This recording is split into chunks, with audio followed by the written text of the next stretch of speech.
Dans cette formation, nous allons principalement utiliser Microsoft SQL Server et un peu MySQL. Nous taperons nos requêtes principalement dans SQL Server. Je vous montrerai quelques syntaxes propres à MySQL et je vous parlerai aussi au moment voulu des spécificités d'Oracle, ce qui vous permettra d'être opérationnel dans les différents systèmes.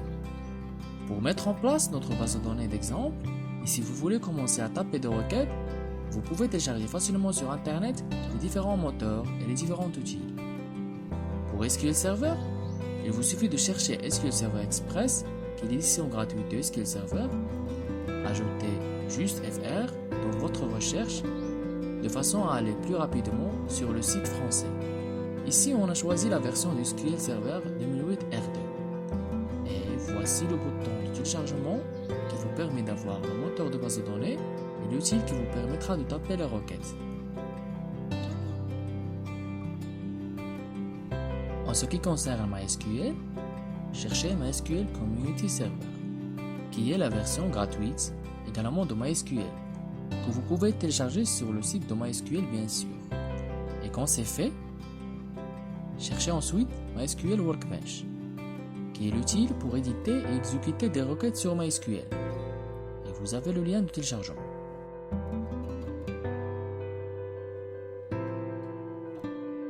Si vous voulez utiliser Oracle, il y a également une version gratuite d'Oracle qui s'appelle Oracle XE, que vous trouvez donc en téléchargement sur le site d'Oracle, ici dans Download. Vous devez accepter la licence. Vous avez ici le lien de téléchargement. Il faut être enregistré chez Oracle. Il vous suffit juste de donner votre email et un mot de passe. Et lorsque vous avez téléchargé le moteur lui-même, n'oubliez pas de prendre Oracle SQL Developer, qui est ici et qui est l'outil qui vous permet d'éditer les requêtes. Si vous voulez utiliser plusieurs moteurs pour vous entraîner, vous pouvez essayer de télécharger un outil libre, open source et gratuit qui s'appelle dbeaver et que vous pouvez télécharger sur le site de dbeaver. Beaver, ça veut dire castor. Donc, c'est le castor de base de données. Voilà, je vous montre une copie d'écran. C'est un outil qui vous permet de vous connecter à vos différentes bases de données. Utilisez un seul outil pour taper vos requêtes sur les différents moteurs. C'est assez bien fait.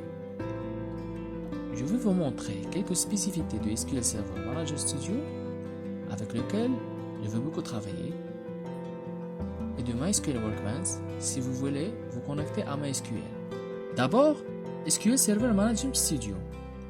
Au démarrage, vous pouvez vous connecter à votre base de données, soit ici, base de données locale, soit si vous faites parcourir, vous pouvez trouver les bases de données sur votre réseau.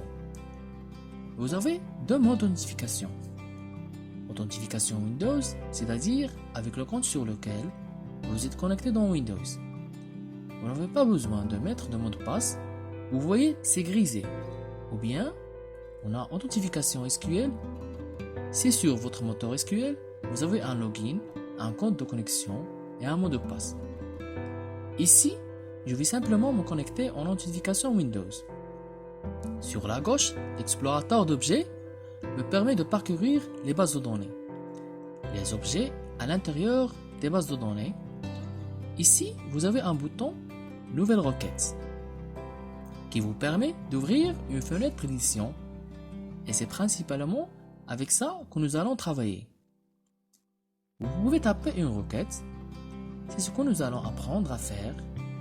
Et si vous ne voulez pas taper en toutes lettres le nom des objets, vous pouvez les prendre ici dans l'explorateur et faire un glisser pour les ajouter dans l'éditeur. Pour exécuter votre requête, soit vous avez le petit bouton exécuter. Vous voyez, je ne suis pas au bon endroit. Ici, la base de données est importante. Je dois me trouver dans la bonne base de données. Vous exécutez votre requête, vous avez un résultat que vous pouvez avoir ici en tableau, ou bien si vous changez à cet endroit sous forme de résultat texte, ou bien sous forme de résultat dans un fichier, si vous voulez directement exporter le résultat dans un fichier. Restons en résultat dans un tableau, dans une grille. Exécutez également F5 qui donne le même résultat. Vous pouvez ouvrir plusieurs requêtes qui seront dans des onglets différents et vous pouvez bien entendu sauvegarder et ouvrir des requêtes qui sont sauvegardées dans des fichiers texte avec une extension MySQL.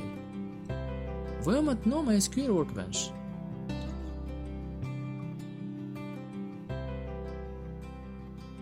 L'outil est semblable. Nous le démarrons, il y a un écran de connexion. Nous avons ici la possibilité d'ouvrir une connexion sur un serveur MySQL.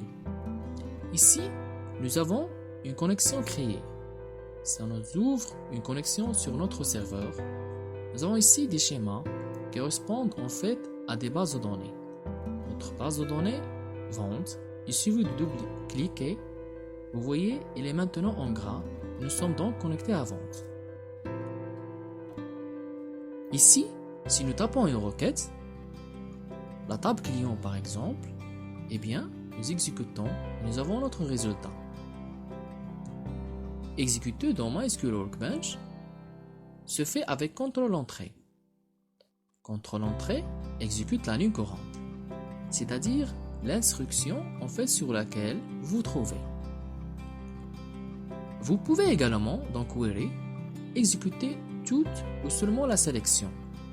Et vous voyez ici, Execute Current Statement, c'est-à-dire exécuter l'instruction courante. C'est CTRL Entrée. Vous avez CTRL majuscule Entrée pour exécuter tout par exemple.